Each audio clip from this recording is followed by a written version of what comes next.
Oi, gente, amigos, amigas, dando sequência, né, no tema drogas, causas, consequências e recuperação, com o nosso amigo e professor da cidade de Tupã, Valcir Silva. O Valcir que fez uma explanação muito maravilhosa. Agora nós queremos fazer as perguntas, que é interesse de todos nós. Valcir, álcool, cocaína, maconha, o crack, qual que é a mais perigosa e qual que é a mais complicada para adoecer as criaturas? Hoje nós temos no planeta, vamos generalizar isso para o mundo todo, o consumo de 5 drogas de maior consumo, vamos dizer assim. E nós vamos colocar na ordem de consumo ainda: álcool, tabaco, maconha, cocaína e crack. Essas são as 5 drogas mais consumidas hoje pela população em geral, do ponto de vista mundial. Alguns países têm a prevalência um pouco maior de uma, um pouco menor da outra, mas, de modo geral, são essas as drogas que estão aí na escala de maior consumo. O álcool ainda, especialmente no Brasil, é o grande vilão de acidentes de trânsito, de assassinatos, violência doméstica, violência contra filhos, ainda é o álcool, infelizmente, né? Nós temos aí aproximadamente de 10 a 12% da população brasileira consumidora de álcool, alcoólatras mesmo. Isso daí perto de quase 20 milhões, de 18 a 20 milhões de alcoólatras no Brasil. Isso tem impacto, por exemplo, na vida social, familiar, no trabalho, na sociedade, tem impacto nas religiões, tem impacto na saúde pública, um custo altíssimo de tratamento para essas pessoas. Depois vem o tabaco, Tá, que é o... Valcir, vamos no álcool, vamos aqui fazer sobre o álcool.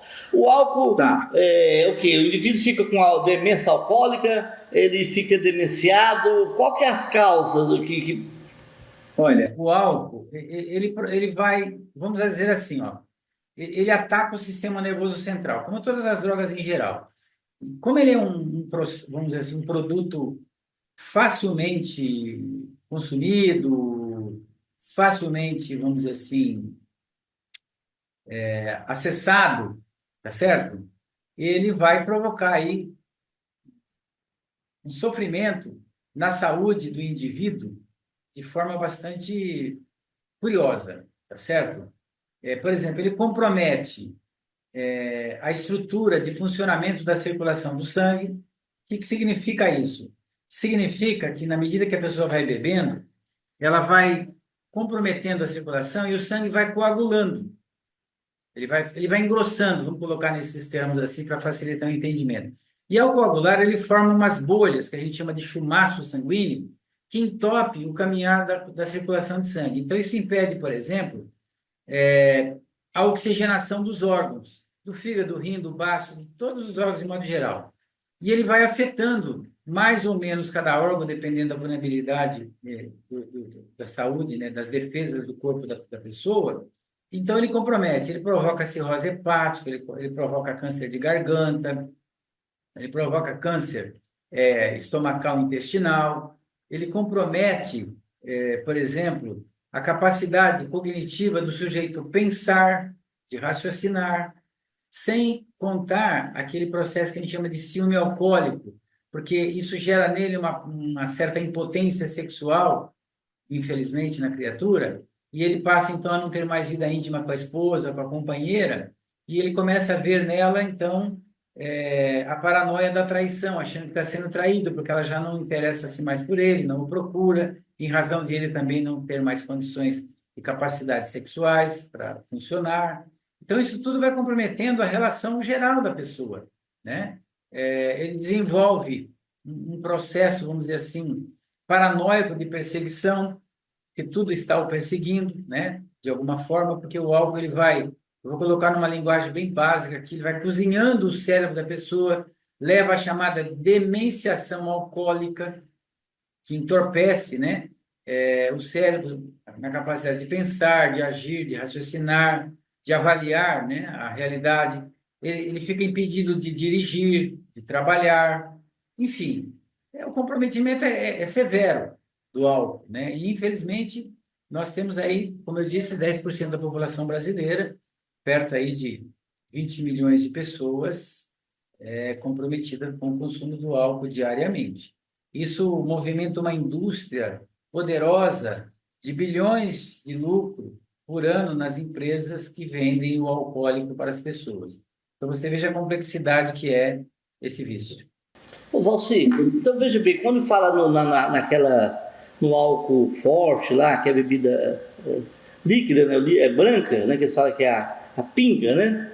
O whisky, a cerveja, ela traz o mesmo transtorno para o indivíduo? Olha, a cerveja ela tem algumas outras características. Ela não deixa de ser impactante na vida da pessoa.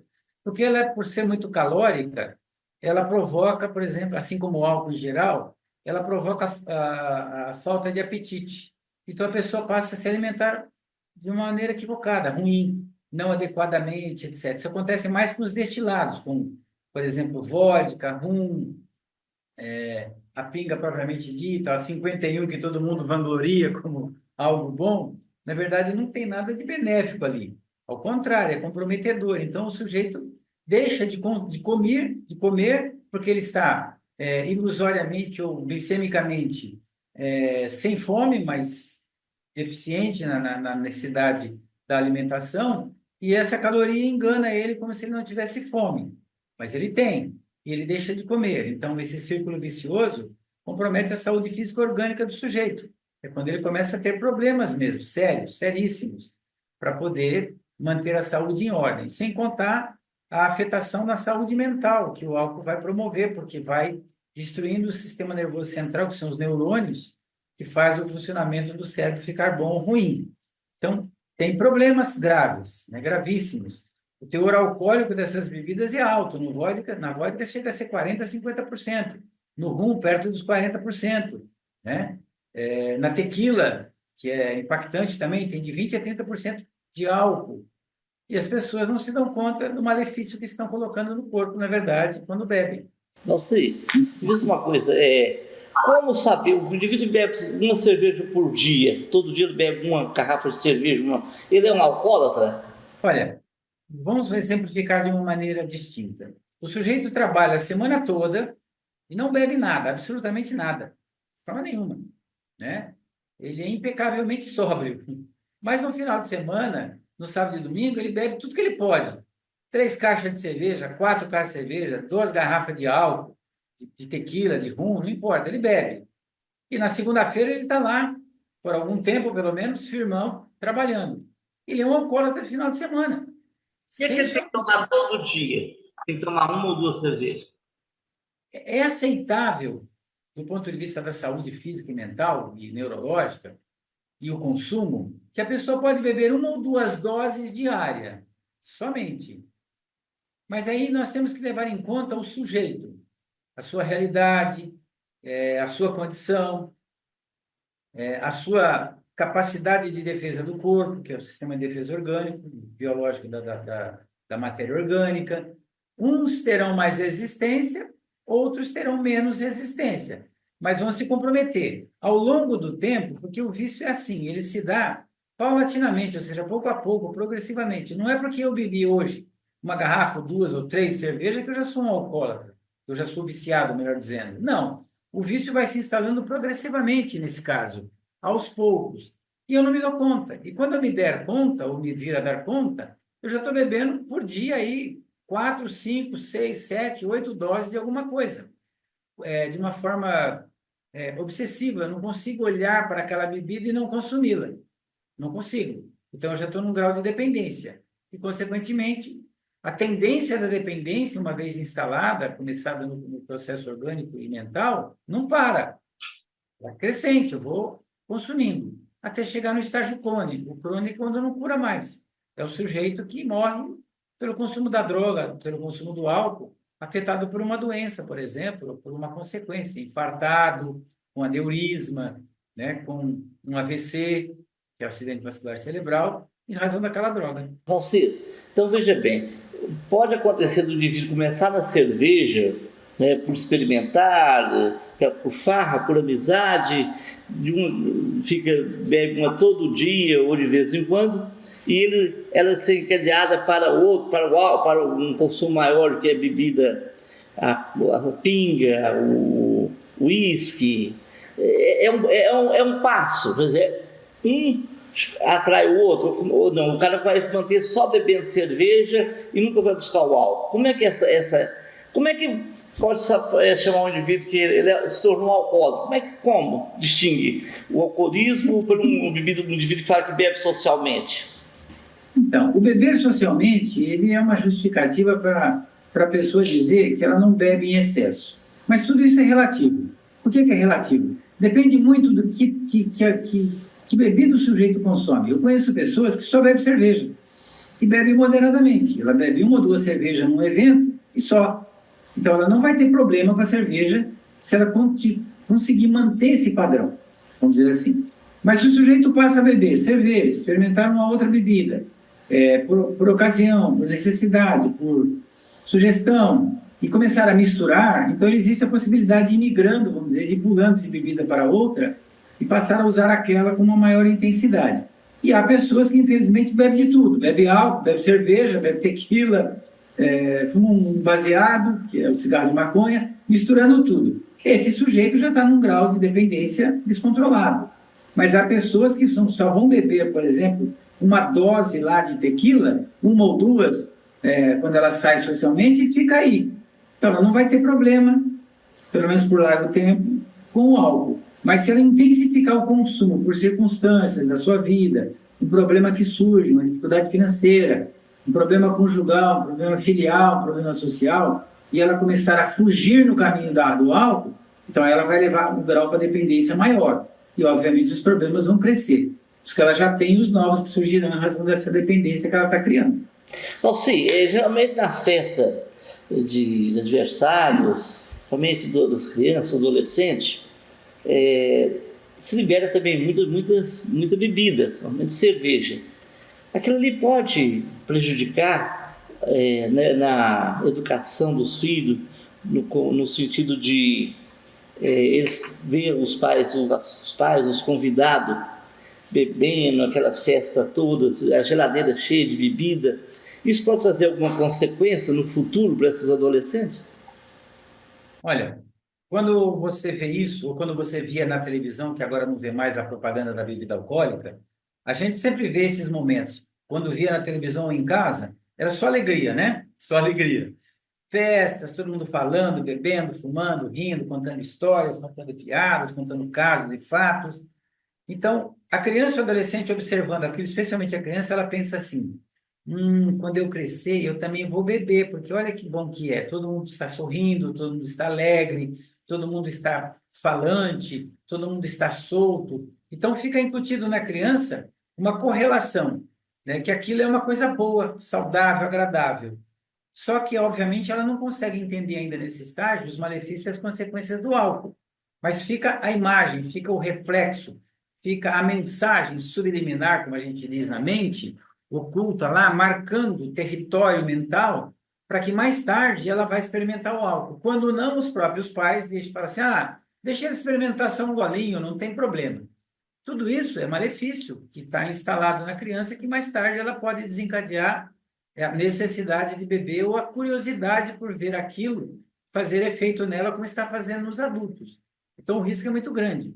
Os pais, infelizmente, acabam sendo chamados modelos negativos, o que é um erro. Eu não posso ser o motivo ruim para o meu filho fazer algo ruim. Eu tenho que ser o motivo bom para o meu filho fazer algo bom. Quer dizer, então, que eu não posso beber? Olha, falando do ponto de vista geral da sociedade, cada um tem suas crenças e valores.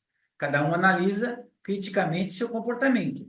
Para nós, os espíritas, não deveríamos beber, porque nós sabemos do malefício do álcool para a alma e para o processo da evolução, especialmente sendo um modelo ruim e negativo para os filhos.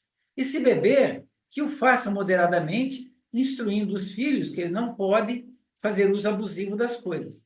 Mas como controlar isso? A partir do momento que eu coloco algo químico no meu corpo, eu não sei qual é a reação que eu vou ter. E se eu tiver uma reação que aquilo insista para que eu queira mais, para que eu beba mais, para que eu consuma mais a droga? Então eu vou ter problemas. O ideal seria que a sociedade abolisse o álcool e as drogas. Mas isso é uma utopia, porque o homem ainda precisa evoluir do ponto de vista moral, ético, intelectual, espiritual, para ir libertando-se daquilo que é primitivo no seu processo de evolução. Isso, naturalmente, demora-se milênios para que ocorra, né? Talvez milhões de anos, exagerando um pouco, para que o homem do futuro seja esse homem ajustado, equilibrado e não necessitando desse processo primitivo que a gente ainda carrega conosco na atualidade, claro. Então, assim, o pai tem que ser um pouco mais educador, não dando maus exemplos, como você falou, não levando para as festas de aniversário dos filhos bebidas. Você acha que tem que ser um pouco radical nesse sentido? Ó, suco, vinho, o que é que leva? E o bolo e o salgado ali, bebida, nada. Olha, é assim, a gente não costuma falar da vida pessoal, mas eu vou dar a título de exemplo. Meus filhos cresceram num lar em que nós nunca bebemos. Nunca, absolutamente. Né? Então, por modelo e exemplo, eles não iriam beber. Ok? Porque viram a família. Mas o sujeito é um indivíduo. Ok? Ele tem natureza própria, ele tem livre-arbítrio, ele tem autonomia. Em muitos lares onde se cresce não tendo consumo de álcool, os filhos vão consumir álcool, vão fumar, onde o lar não fuma. E em muitos lares onde se bebe e se fuma, os filhos não vão beber e fumar, porque aí tem o sujeito, tem o indivíduo, tem a alma presente nesse mundo, que tem a liberdade de fazer escolhas, né? Mas o ideal é que ele cresça num lar sem esse tipo de exemplo. Mas não é uma garantia de 100% que eles não vão beber. Mas aí tem uma vantagem. Qual é a vantagem? Eu, pai e mãe, não fui modelo negativo para ele. Ele escolheu esse caminho por livre-arbítrio. Essa é a grande vantagem dos lares em que não se bebe, não se consome álcool ou drogas. É porque geralmente o pessoal assim, você, não sei, parece que então não tem um jeito de...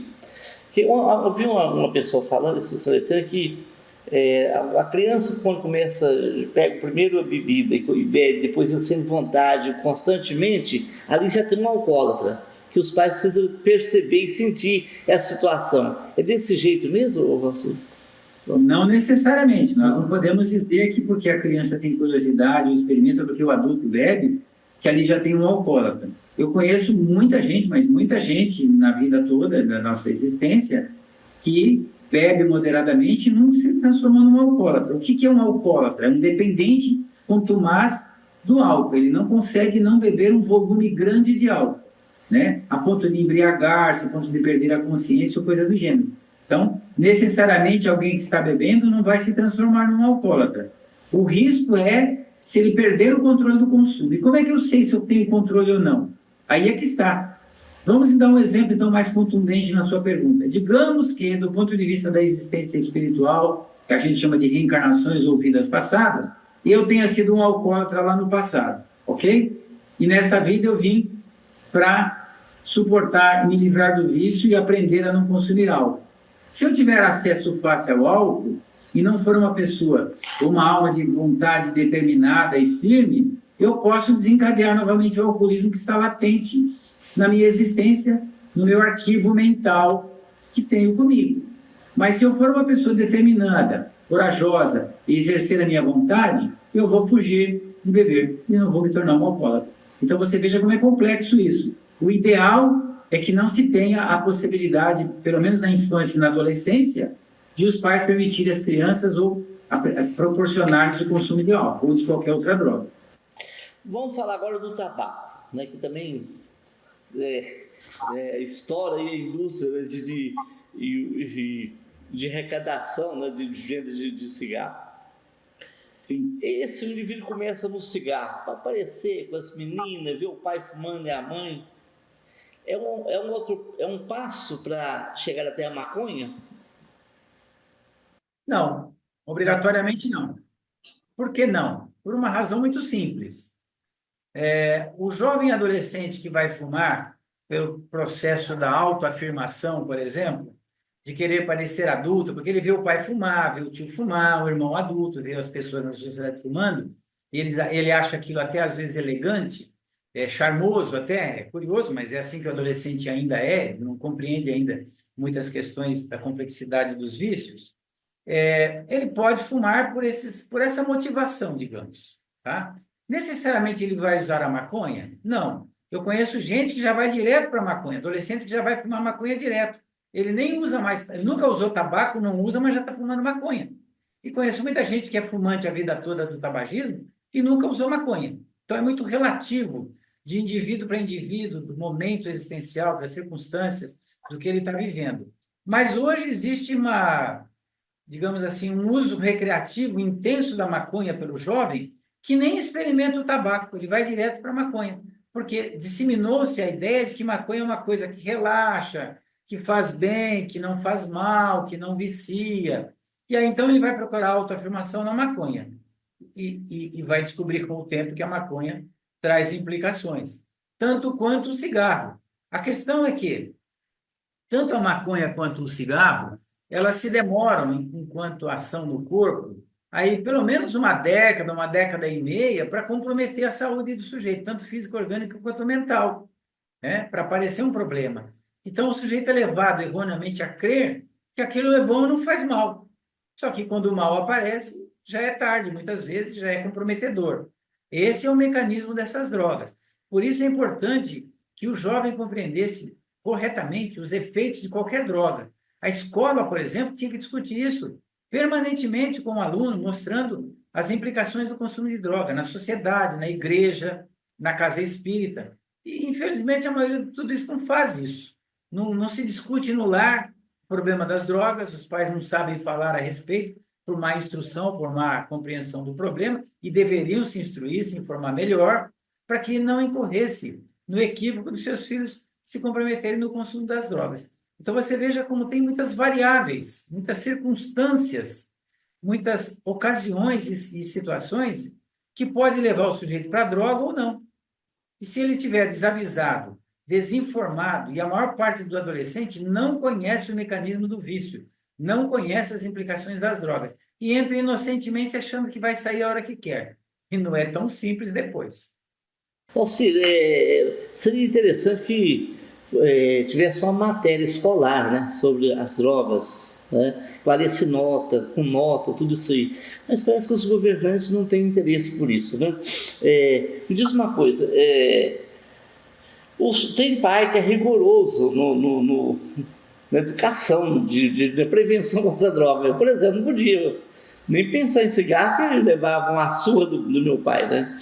Então, assim, eu conheço um jovem de mocidade espírita que me contou: Mauro, eu cheguei com um cigarro em casa, meu pai fez eu comer ele, e ele agradece. E ele agradece. Cara, mas foi tão bom para mim que eu não virei um marginal, eu sou uma pessoa, sabe, esclarecida, e ele é adulto hoje, já tendo filho, virei um empresário. Se meu pai não tivesse feito isso comigo, eu poderia ser um viciado. Ele, inclusive, achou bom mesmo, tá? Achou bom de o pai ter sido rigoroso com ele. Hoje não usa essa técnica mais, né? Hoje não tem essa técnica rigorosa. Eu passei por técnica também difícil, né? De medo, né? Da ação, né? Da reação do pai veio fumando. Então, assim, hoje os pais já ficaram meio frescos, mais frouxos, né? A coisa está mais light. Como é que lida com esses adolescentes sem ser rigoroso, sem ser duro, aquele rústico e sistemático? Como é que faz aí para segurar essas criaturas dentro do lar? Olha, há casos e casos. Esse exemplo que você deu é um caso. Não seriam, digamos, todo adolescente que estivesse fumando que o pai o obrigasse a comer o cigarro, que ele iria deixar de fumar. Para muitos, isso seria uma espécie de desafio e de confronto, e aí ele passaria a fazer isso escondido, que é o que a maioria dos adolescentes acabam fazendo em relação às ordens, à disciplina do lar, da família, etc. Né? O melhor mesmo, Mauro, e aquele que nos assiste, o nosso internauta, é a orientação, é o diálogo, é o trocar ideias, é a família dialogar permanentemente, instruir, ouvir os filhos principalmente, mostrar, né, as consequências dos hábitos, dos vícios, dos maus comportamentos, da indisciplina. Obviamente, desde que esses pais tenham autoridade moral não sejam também consumidores do álcool e do tabaco, para poder falar para os seus filhos isso. Porque se eles fumam, e é muito comum os pais falar, você não deve fumar porque isso faz mal para a tua saúde. Mas o filho pequeno está vendo o pai fazer mal a si mesmo e negando que isso faz mal. Então ele, filho, também vai falar, eu também vou fazer, porque se ele faz, isso faz mal e está tudo bem, então eu vou consumir. Então, o melhor mesmo é o diálogo. Nós não estamos mais no tempo da violência, da agressão física, né? Da chicotada, da imposição do castigo físico.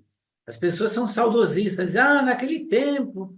Não, naquele tempo as pessoas também burlavam a regra social, a norma social, a lei, desafiavam os pais, só que faziam as escondidas.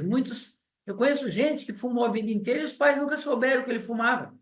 Por quê? Porque camuflava bem, né? Porque esconderam. Então, o melhor mesmo é o diálogo do amor, da bondade, da justiça, da liberdade, o diálogo da solidariedade, mas, acima de tudo, mostrando as implicações do uso da liberdade mal usada, as consequências que isso vai trazer para ele na caminhada. Isso é fundamental que seja feito dentro dos lares. Eu conheço família também, de pai que falou, meu filho, foi o que ensinou, iniciou pelo fim. Ele iniciou com a cocaína. O filho caçula. Disse, Mauro, eu estou estourado, estou arrebentado, sabe? Porque meu filho iniciou pelo fim, pela cocaína. Para você ver. Já foi direto numa droga pesada, difícil, Pesada. né? Forte, de impacto marcante, de comprometimento da saúde mental, do equilíbrio, da vida como si, em todo. E se for para o crack, então, essa é devastadora. Uma droga que raramente o sujeito sai dela depois que ele fica dependente, né? Ele precisa ir, no mínimo, olha, para você ter uma ideia, de 6 meses a um ano de abstinência, longe da droga, para poder fazer esse enfrentamento. E não é uma tarefa para qualquer um ou fácil, não. Nem um pouquinho. Qual que é a mais perigosa aqui? A cocaína ou crack?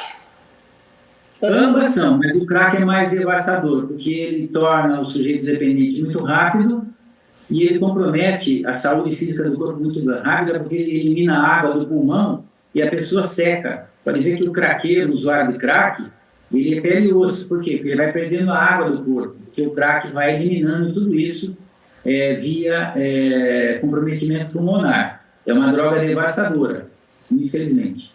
É mais ou menos assim. O que tem mais poder aquisitivo vai para a cocaína. E o menos aquisitivo vai para o crack. É mais ou menos essa.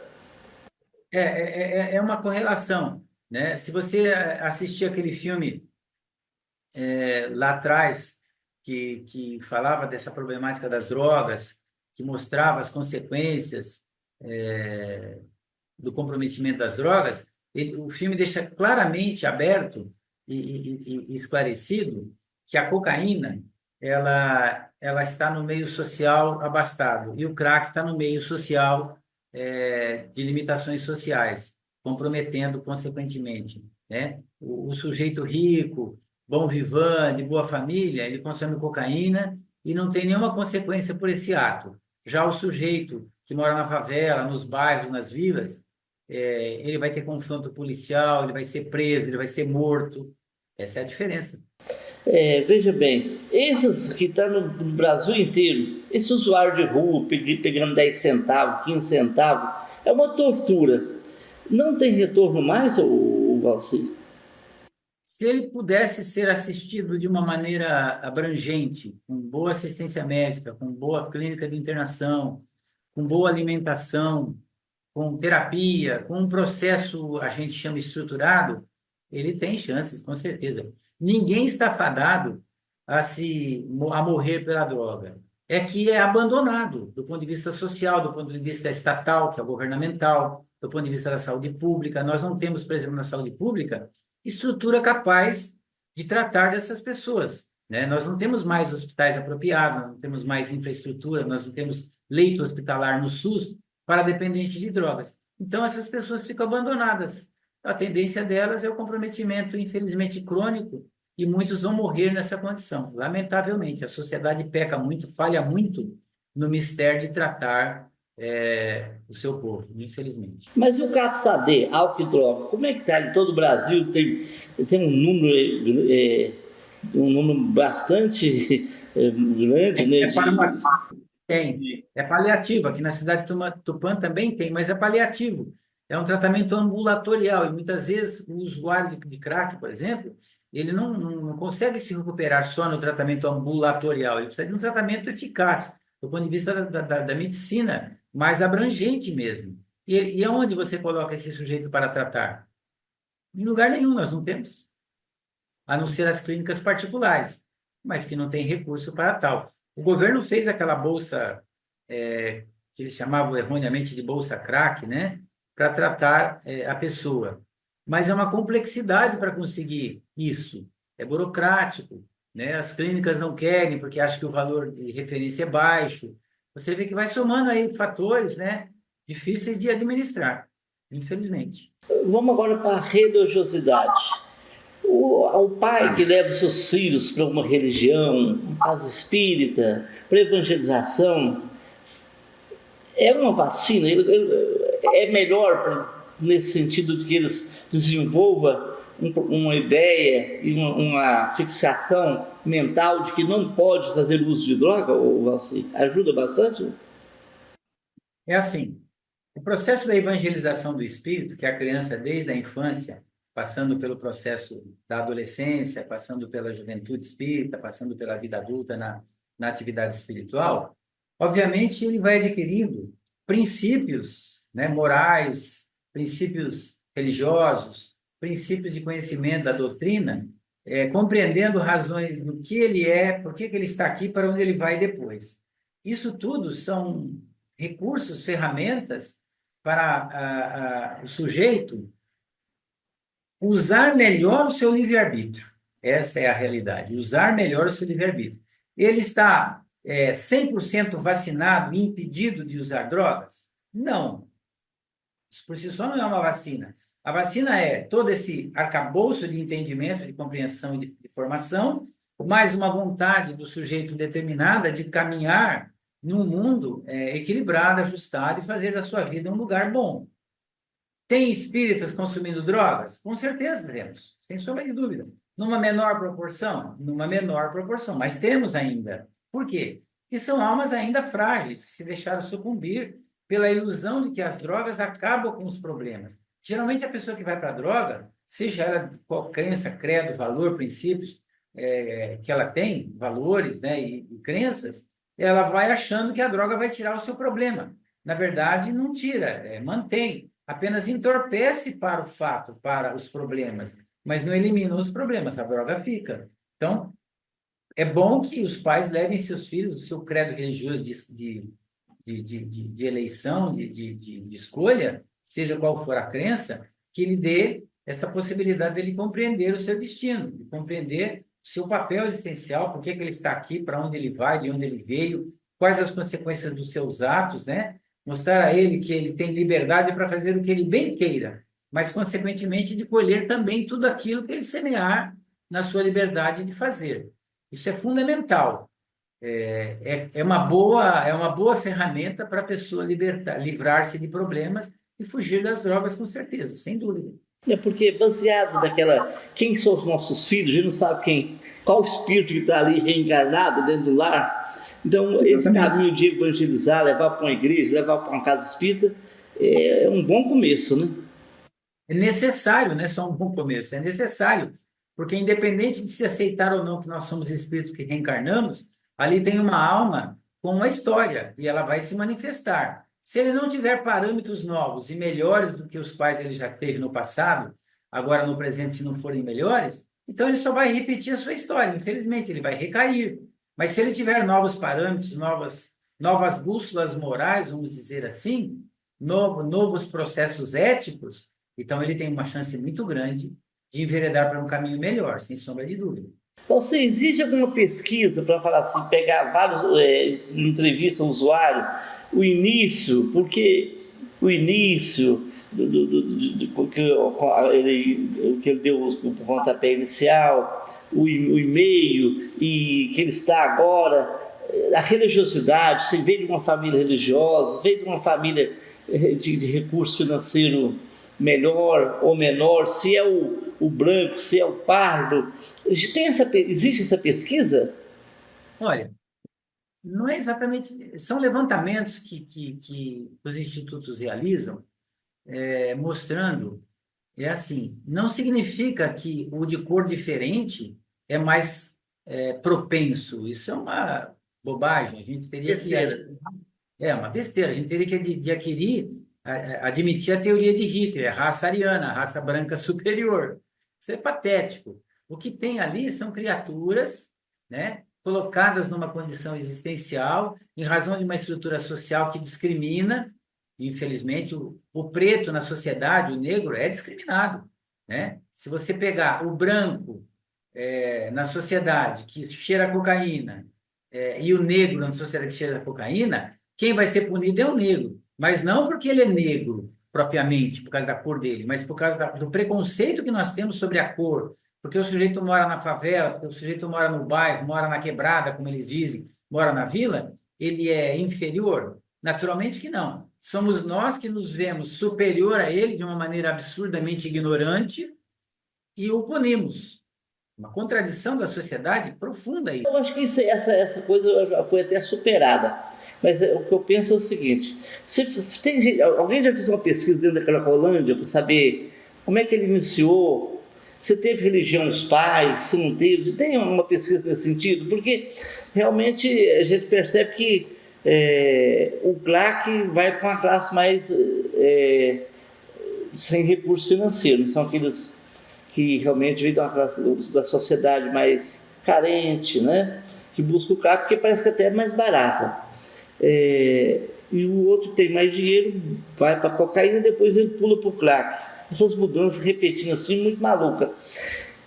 Você que é professor, existe uma pesquisa nesse sentido? Quem são aqueles indivíduos que estão ali? Teve religião, teve pai, teve mãe, teve educadores? Tem essa pesquisa? Como psicólogo, a gente já está atuando na dependência química, tratando de pessoas, como especialista que a gente é em dependência química, há mais de 25 anos, quase 30 anos já. O que a gente observa no seu questionamento é assim, olha, é muito relativo de indivíduo para indivíduo. Geralmente os lares mais organizados, mais estruturados, com senso religioso, com diálogo, um lar democrático, onde há diálogo, onde há abertura para que os filhos, né, possam errar e são instruídos, a probabilidade dessas pessoas irem para as drogas são muito pequenas, mas não significa que sejam impossíveis. Queremos agradecer o Alci, você que veio com esse tema tão importante para todos nós, você que nos acompanhou nesse momento. Nós temos mais perguntas para o Valci. Em outros momentos a gente vai estar mostrando e apresentando. E lembrando que o bem é fator importante no nosso progresso espiritual. Levar as crianças para uma religião é muito importante. Você procura uma casa espírita mais próxima do seu lar, mais próximo da sua residência, leve seus filhos para aulas de evangelização. Evangelização é uma vacina, ela trabalha como se fosse uma vacina. Quem ama, evangeliza. Quem ama, educa. Quem ama, educa. Quem ama, evangeliza. Olha, é importante para o progresso espiritual de todos nós a evangelização. Procure uma casa espírita mais próxima do seu lar. E convidamos você também para ser um doador, um colaborador do Núcleo Social Jesus de Nazaré, entidade que atende pessoas portadoras de transtornos mentais e pessoas da terceira idade. Telefone 3235-8010 para você fazer as suas doações e pode levar pessoalmente suas doações. Fique com Deus, gente. Até o próximo. Agradecemos a sua participação.